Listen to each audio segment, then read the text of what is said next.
Students, आज का जो इम्पोर्टेंट न्यूज़ है उनको हम रीड करेंगे। फर्स्ट न्यूज़ है लोकसभा सीट्स के रीडिस्ट्रीब्यूशन के बारे में। सेंट्रल गवर्नमेंट के द्वारा एक कॉन्स्टिट्यूशन अमेंडमेंट बिल है जिसको कि प्रपोज किया गया। 131 ये कॉन्स्टिट्यूशन अमेंडमेंट बिल है जिसका अल्टीमेट एम है वो यही है कि लोकसभा सीट्स को रीडिस्ट्रीब्यूट है वो किया जाए। मैक्सिमम जो स्ट्रेंथ है वो यहाँ पे 850 सीट्स है वो प्रपोज किया गया है। तो स्टूडेंट्स, लोकसभा का अगर मैक्सिमम स्ट्रेंथ है वो इंक्रीज करेगा तो स्टेट्स एंड यूनियन टेरिटरीज का जो रिप्रेजेंटेशन है उसके अंदर में भी इंक्रीज होगा। तो एक बेसिक क्वेश्चन है आपके लिए यहाँ पे, क्या हमारी कंट्री के जो सभी यूनियन टेरिटरीज हैं उनका रिप्रेजेंटेशन है क्या लोकसभा के वहाँ पे? क्योंकि हम जब राज्यसभा के बारे में रीड करते हैं तो कुछ यूनियन टेरिटरीज को ही रिप्रेजेंटेशन है वो दिया गया है राज्यसभा में। एक तो दिल्ली है, पुडुचेरी है और जम्मू एंड कश्मीर का एरिया है। तो लोकसभा के अंदर में सभी यूटीज का रिप्रेजेंटेशन है, चाहे यहाँ पे लक्षद्वीप आइलैंड हो, अंडमान निकोबार का आइलैंड एरिया हो या चंडीगढ़ का जो यूटी हो। तो मैक्सिमम हर एक यूटी का यहाँ पे रिप्रेजेंटेशन है जिसके अंदर में इंक्रीज होगा। सेकंड पॉइंट है वो ये है कि schedule caste and schedule tribe के लिए जो सीट्स रिजर्व हुआ करती हैं उनके अंदर में भी इंक्रीज है वो रहेगा, क्योंकि ओवरऑल जो मैक्सिमम स्ट्रेंथ है वो यहाँ पे इंक्रीज करेगा। तो क्वेश्चन आपके लिए ये है कि एंग्लो इंडियन कम्युनिटी के लिए 2 सीट्स को नॉमिनेशन का एक कॉन्सेप्ट हुआ करता है कि अगर एंग्लो इंडियन कम्युनिटी का प्रॉपर रिप्रेजेंटेशन नहीं है लोकसभा के अंदर में तो उनके 2 मेंबर ऑफ पार्लियामेंट है उनको नॉमिनेट किया जा सकता है प्रेसिडेंट के द्वारा लोकसभा के अंदर में। तो क्या उनका भी जो स्ट्रेंथ है उसके अंदर में भी इंक्रीज होगा? तो स्टूडेंट्स, ये जो प्रोविजन है इसको 104 जो कॉन्स्टिट्यूशन अमेंडमेंट एक्ट है जिसके थ्रू आप देखिए कि डिसकंटिन्यूस है वो कर दिया गया था। तो स्टूडेंट्स, यहाँ पे ओवरऑल सीट्स के अंदर में इंक्रीज है, तो जो कंसर्न है वो बेसिकली क्या है, सदर्न इंडिया के जो स्टेट्स हैं उनके अपने कंसर्न है कि प्रेजेंट समय में लोकसभा में उनका जो रिप्रेजेंटेशन है वो 24.1% है वो एग्जिस्ट करता है।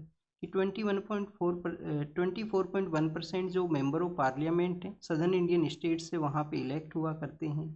तो ये जो ओवरऑल रिप्रेजेंटेशन है जिसके अंदर में डिक्लाइन होगा सदर्न इंडिया के स्टेट्स का, जो कि स्ट्रेंथ को इंक्रीज होने के समय में 20.7% है वो रहेगा। क्योंकि स्टूडेंट 2011 का जो पॉपुलेशन सेंसस है उसको यूज किया जाएगा और आप देखिए कि हमारे जो नॉर्दर्न इंडियन स्टेट्स हैं उसमें पॉपुलेशन ग्रोथ है वो हाई नंबर्स के अंदर में है। सदर्न इंडिया के जो स्टेट्स हैं उन्होंने पॉपुलेशन कंट्रोल के जो इनिशिएटिव्स हैं उनको कैरी आउट किया है। वहाँ पे जो पॉपुलेशन का ग्रोथ है नॉर्दर्न इंडियन स्टेट्स के कंपैरिजन के अंदर में लो है। तो ओवरऑल उनका रिप्रेजेंटेशन है उसको यहाँ पे इम्पैक्ट होगा, उसके रिगार्डिंग में उनका ये बेसिकली कंसर्न है। सेकंड, आपको क्या बेसिक इन्फॉर्मेशन होना चाहिए कि 42nd जो कॉन्स्टिट्यूशन अमेंडमेंट एक्ट था, 42nd कॉन्स्टिट्यूशन अमेंडमेंट एक्ट कब आया था? 1976 के समय में। 4+2=6 है तो 1976 है। ये 2 फेमस कॉन्स्टिट्यूशन अमेंडमेंट एक्ट्स हैं। एक 44th है वो आप देखिए कि कब आएगा, 4+4 8 है तो 1978 के समय में वो आया था। एक ट्रिक है बेसिकली ईयर आपको मेमोराइज करने का अगर आपको नहीं पता है तो student 42nd constitution amendment act के थ्रू लोकसभा का जो टोटल सीट्स है उनको फ्रीज कर दिया गया था और बाद में समय समय पे इसको एक्सटेंशन है वो प्रोवाइड किया गया। प्रेजेंट समय में ये जो एक्सटेंशन है वो 2026 तक है कि 2026 तक लोकसभा का जो सीट है वो यहाँ पे फ्रीज है वो कर दिया गया है कि जो टोटल स्ट्रेंथ है उसको चेंज नहीं किया जाता है। आप देखिए कि एडजस्टमेंट है वो किया जाता है। डिलिमिटेशन कमीशन समय समय पे जो रिजर्व सीट्स हैं, जो कॉन्स्टिट्यूएंसी का जो एरिया है उसको डिसाइड किया करते हैं, बट ओवरऑल जो टोटल नंबर ऑफ सीट्स हैं वो यहाँ पे फ्रीज हैं। नेक्स्ट अगर हम बात करें तो कौन से ऐसे आर्टिकल्स हैं जिसके अंदर में अमेंडमेंट को कैरी आउट किया जाएगा, ये टोटल स्ट्रेंथ अगर यहाँ पे इंक्रीज होगा 2011 का जो सेंसस है उसको यहाँ पे यूज किया जाएगा। तो आप देखिए कि जो आर्टिकल 55 है उसके अंदर में अमेंड किया जाएगा। आर्टिकल 55 के अलावा आर्टिकल 81 है, आर्टिकल 82 है, 170 है जो स्टेट्स के रिगार्डिंग में हुआ करता है, 330 है जो कि रिजर्व सीट्स के रिगार्डिंग में हुआ करता है, 330 है, 332 है और 334 है। तो यहाँ पे जो सीट्स हैं उसके अंदर जो आर्टिकल्स हैं उसके अंदर में अमेंडमेंट है वो गवर्नमेंट को कैरी आउट करना होगा। कुछ यहाँ पे अगर हम प्रोविजंस के बारे में रीड करें तो फर्स्ट ऑफ ऑल आप देखिए कि लोकसभा का जो सीलिंग है कि जो जो टोटल स्ट्रेंथ का जो सीलिंग है उसको यहाँ पे इंक्रीज करना है। तो उसको अगर यहाँ पे इंक्रीज करना है तो बेसिकली उन जो आर्टिकल्स हैं उसके अंदर में अमेंडमेंट करना होगा जो सीलिंग को यहाँ पे डिसाइड है वो करते हैं। सेकंड, यहाँ पे जो पॉपुलेशन का जो क्राइटेरिया है कि 1971 सेंसस के अकॉर्डिंग में जो पॉपुलेशन को कंसिडर करते हुए सीट्स डिसाइडेड की गई हैं, तो उसको भी रिप्लेस वो करना होगा, जो बाद में 1971 को 2001 के समय में बाउंड्री डिमार्केशन के रिगार्डिंग में उस सेंसस को यूज किया गया था। और थर्ड, अगर हम बात करें आर्टिकल 82 एंड आर्टिकल 170 के कुछ प्रोविजंस हैं जिनको कि यहाँ पे डिलीट है वो करना होगा इस कॉन्स्टिट्यूशन अमेंडमेंट बिल के थ्रू में। तो ये कुछ बेसिक इन्फॉर्मेशन था जिसको हमने रीड किया है। यूपीएससी ने आपसे एक डिलिमिटेशन कमीशन के बारे में क्वेश्चन पूछा था कि अभी तक हमारे इंडिपेंडेंट इंडिया में कितनी बार डिलिमिटेशन कमीशन कॉन्स्टिट्यूट हुआ है, तो 4 टाइम्स ये कमीशन है उसको कॉन्स्टिट्यूट है वो किया गया है। नेक्स्ट, अगर हम रीड करें बिहार के जो चीफ मिनिस्टर हैं उनके रेजिग्नेशन के बारे में है। चीफ मिनिस्टर जब रिजाइन करते हैं तो अपना रेजिग्नेशन किसको सबमिट करते हैं? क्या उनके द्वारा अपना जो रेजिग्नेशन है वो प्रेसिडेंट को सबमिट किया जाता है, या आप देखिए उनके द्वारा स्पीकर को, जो उनका स्टेट लेजिस्लेटिव असेंबली के स्पीकर हैं, या एमएलसी जो अगर चीफ मिनिस्टर हैं तो जो लेजिस्लेटिव काउंसिल के जो चेयरमैन हैं उनको सबमिट किया जाएगा, या स्टेट के जो गवर्नर हैं उनको। तो बेसिकली स्टूडेंट्स गवर्नर को अपना रेजिग्नेशन सबमिट करते हैं। बिहार के जो चीफ मिनिस्टर ने रिजाइन किया है, तो रिसेंटली राज्यसभा के जो मेंबर हैं वो इलेक्ट हुए थे। अब आप देखिए कि बिहार का जो नया जो चीफ मिनिस्टर है वो चूज किया गया है जिस पार्टी का वहाँ पे मेजोरिटी है, नंबर्स उनके फेवर के अंदर में है। नेक्स्ट, अगर हम बात करें स्टूडेंट छत्तीसगढ़ के बारे में है, हमारे जो इंडस्ट्रियल एरियाज हैं वहाँ पे आप देखिए कि काफ़ी बार ऐसे इंसिडेंट्स हैं जो सामने आते हैं कि बॉयलर के अंदर में ब्लास्ट हुआ है, तो पावर प्लांट के वहाँ पे ब्लास्ट हुआ जिसमें 14 जो वर्कर्स हैं उनका डेथ हुआ है। ये शो करता है कि इंडस्ट्रियल एरियाज़ के अंदर में इंडस्ट्रियल जो वर्क है उसके अंदर में मोर सेफ्टी का जो रेगुलेशन है उसका रिक्वायरमेंट का ज़रूरत है। और आप देखिए कि सेफ्टी के रिगार्डिंग में जो लेबर कोड है वो भी एक स्पेसिफिक कोड है जो सेफ्टी को इंश्योर करने के प्रोविजंस उसमें इंक्लूड किए गए हैं। हमारे जो प्राइम मिनिस्टर का डोमेन में एक prime minister national relief fund आया करता है, उसमें इन लोगों को जो सपोर्ट है वो प्रोवाइड किया गया है। तो prime minister national relief fund है, इसको कब क्रिएट किया गया था? Prime minister national relief fund क्या 1947 के समय में जो पाकिस्तान से लोग इंडिया के लिए आए थे, जब पार्टीशन हुआ था, तो पार्टीशन में जो लोग आए उनके लिए इस फंड को क्रिएट किया गया था क्या इनिशियली? और प्रेजेंट समय में जो भी कोई इंसिडेंट होता है उसमें प्राइम मिनिस्टर अपना सपोर्ट प्रोवाइड करते हैं prime minister national relief fund के थ्रू। तो इसके बारे में आप कमेंट सेक्शन में बताना कि क्या इनिशियली पार्टीशन के जो सर्वाइवर्स हैं उनको सपोर्ट करने के लिए इस फंड को क्रिएट किया गया था क्या।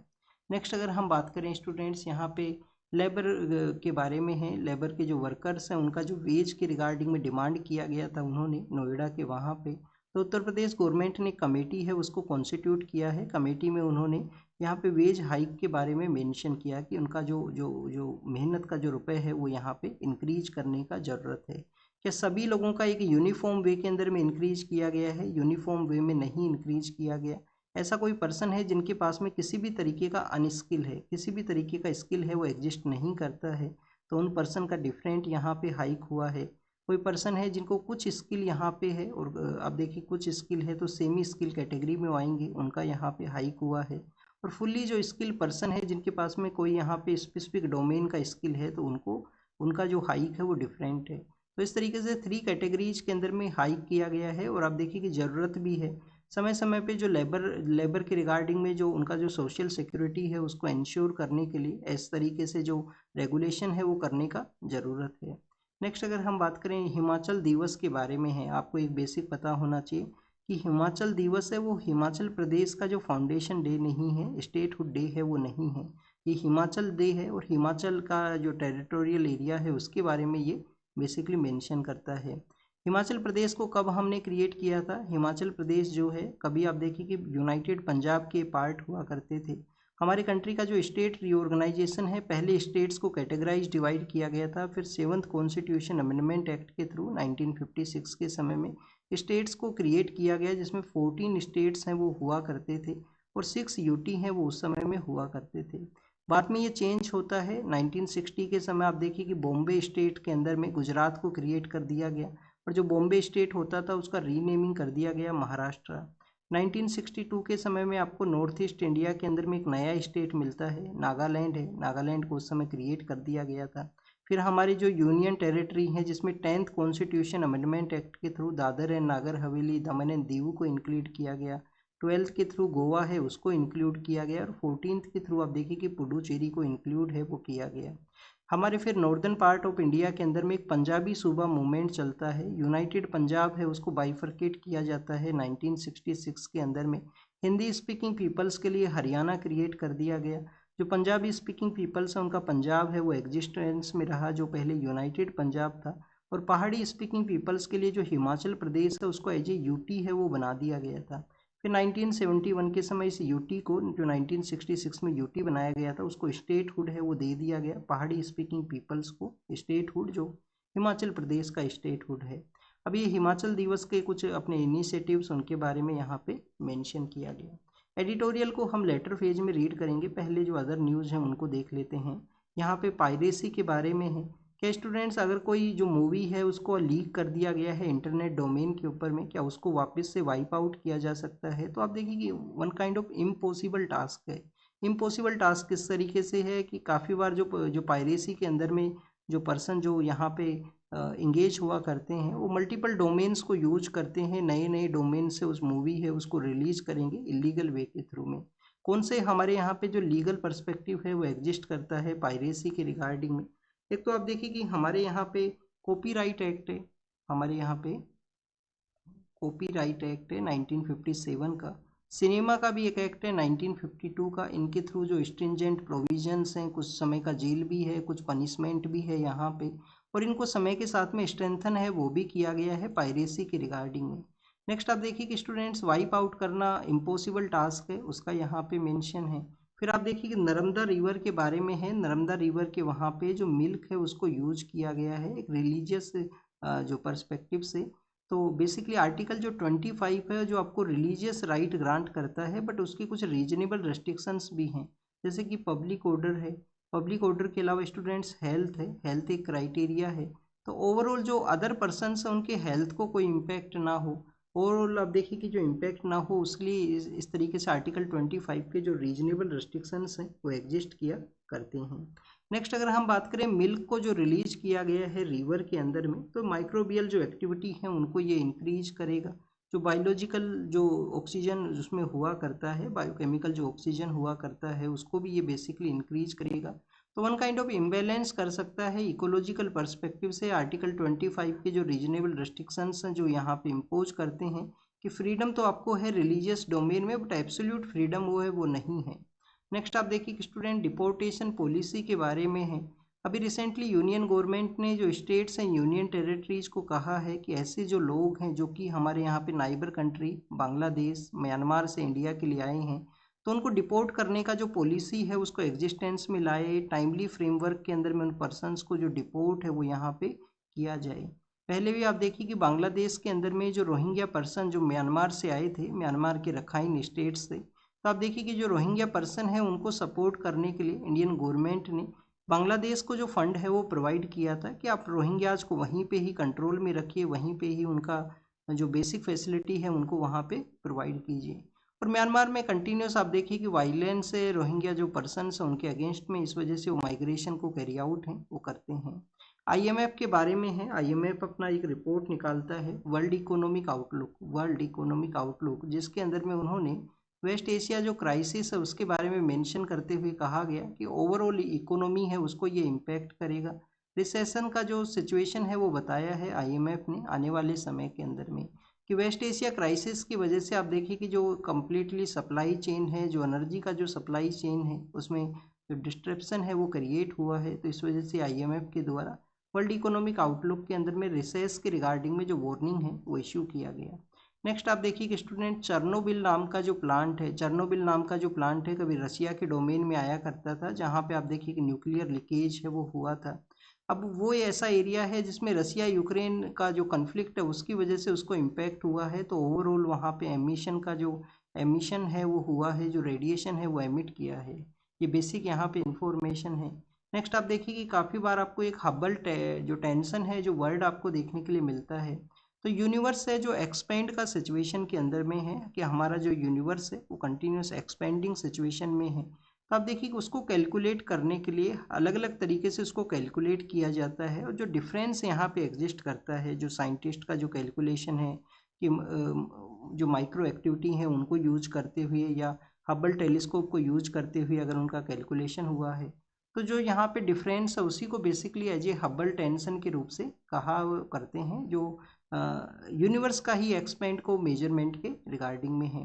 नेक्स्ट आप देखिए कि अंडमान सी के बारे में है। रोहिंग्या जो पर्सन है वो जा रहे थे साउथ एशिया के लिए, बेटर लाइवलीहुड के लिए लोग हैं वो माइग्रेट करते हैं, वायलेंस अगर उनकी कंट्री के अंदर में है। तो स्टूडेंट्स अंडमान सी के अंदर में जो बोट है उसमें कोलैप्स हुआ है, बोट का आप देखिए कि डैमेज हुआ है और लोगों का जो लाइफ है वो मिसिंग सिचुएशन में है, यूएन ने अपना रिपोर्ट में यहाँ पे मेंशन किया। इसके अलावा स्टूडेंट्स यहाँ पे हमने रिसर्च के बारे में देखा, ऐसा ही एक रिपोर्ट है यूनाइटेड नेशन डेवलपमेंट प्रोग्राम का, उन्होंने मेंशन किया है यूनाइटेड नेशन डेवलपमेंट प्रोग्राम के अंदर में कि वेस्ट एशिया का ये जो कन्फ्लिक्ट, इजराइल हमास का जो ये कन्फ्लिक्ट था, इसके अलावा आप देखिए कि इजराइल पैलेस्टाइन का ये जो इशू है, इसकी वजह से काफ़ी सारे जो लार्जर नंबर के अंदर में लोग हैं, 2.5 मिलियन के आसपास ऐसे लोग हैं जो पॉवर्टी का लाइन है उसमें जा सकते हैं। यूनाइटेड नेशन डेवलपमेंट प्रोग्राम का एक रिपोर्ट के अंदर में ये मेंशन है। फिर आप देखिए कि स्पेन के जो लीडर हैं, स्पेन वही कंट्री है जिन्होंने यूएस के प्लेन्स अलाउ नहीं किए थे वेस्ट एशिया क्राइसिस में। तो स्पेन और चाइना के जो लीडर्स हैं उनका डिस्कशन हुआ है, बेटर अपने रिलेशंस को डेवलप करने के लिए उन्होंने कहा है। नेक्स्ट आप देखिए कि यूएस ने जो ईरान को कुछ वेवर है उसको एक्सटेंड किया है, वो अलाउ किया है कि ईरान अपना जो ऑयल है उसको एक्सपोर्ट कर सकता है उन कंट्रीज को। और इटली और चाइना के इटली और इजराइल के बारे में है, इटली का जो लीडर है उन्होंने डिफेंस कोऑपरेशन इजराइल के साथ में उसको एक पोज है वो यहाँ पे दिया है, ये इटली और इजराइल के बारे में मेंशन है। फिर अगर हम बात करें स्टूडेंट, जो जो प्रोसेस है उसमें कोलैप्स नहीं हुआ है, यूएस और जो ईरान का जो डिस्कशन टॉक है उसके प्रोसेस में कोलैप्स नहीं हुआ है, बट अभी तक एग्रीमेंट नहीं हुआ था इस्लामाबाद के वहाँ पे। अब सेकेंड राउंड का जो डिस्कशन है वो हो सकता है यूएस और ईरान के बिटवीन के अंदर में। और फिर आप देखिए कि चाइना ने यूएस ने जो ब्लॉक करने के लिए कहा है स्टेट ऑफ हॉर्मुज को, उसको चाइना ने वन काइंड ऑफ यहाँ पे ड्रेंजेस जो डिसीजन है वो यहाँ पे मेंशन किया। नेक्स्ट अगर हम रीड करें स्टूडेंट्स, हीटिंग जो सिचुएशन है उसके बारे में है। जब भी हम समर के अंदर में इंडिया का जो टेम्परेचर कंडीशंस है उसके बारे में रीड करते हैं, तो आप देखिए कि हमारा जो ओवरऑल टेम्परेचर है वो राइज करता है। मैक्सिमम हमारे यहाँ पे ऐसा जो लेबर वर्क है जो एग्जिस्ट करता है, तो आप देखिए कि जो मोर जो संख्या है वो लेबर एक्टिविटीज़ में इंगेज है। और लेबर एक्टिविटी इस तरीके से हैं कि जो सन का जो एक्सपोजर है उनको लार्जर नंबर में हुआ करता है, कि लार्जर जो समय है वो सन के एक्सपोजर के अंदर में अपना जो लेबर एक्टिविटी है उसको वो कैरी आउट करते हैं। अब यहाँ पे क्या होना चाहिए, जो लेजिस्लेटिव वैक्यूम एग्जिस्ट करता है कि इंडियन जो सेंट्रल का जो डोमेन है, जो स्टेट का डोमेन है, उसमें जो लेजिस्लेटिव वैक्यूम है कि हीट क्राइसिस को डील करने के लिए कोई बिल यहाँ पे लाया जाए, कोई स्ट्रेटजी है उसको यहाँ पे लाया जाए। और पिछले कुछ समय से जो सेंट्रल गवर्नमेंट ने स्टेट्स को, आप देखिए कि अपना जो हीट एक्शन प्लान है, जो यहाँ पे वार्मिंग एक्शन प्लान है उसको लाने के लिए मेंशन है वो किया था। तो जो प्रॉपर लेजिस्लेचर है उसको क्रिएट किया जाए, वैक्यूम है उसको फिल किया जा सके, और जो ऐसे लोग हैं जिनका सन का मोर एक्सपोजर है अपने एक्टिविटीज़ में, जब समर के समय में टेम्परेचर काफ़ी हाई हुआ करता है तो उनको रिलीफ यहाँ पे प्रोवाइड हो सके, बेटर उनका जो लाइवलीहुड है वो हो सके। This is all the information related to the today's newspaper. आप इसको रीड कीजिए, रिवाइज कीजिए, जो भी इन्फॉर्मेशन आपको मिला है उसको नोट डाउन कीजिए। Thank you students, thank you very much.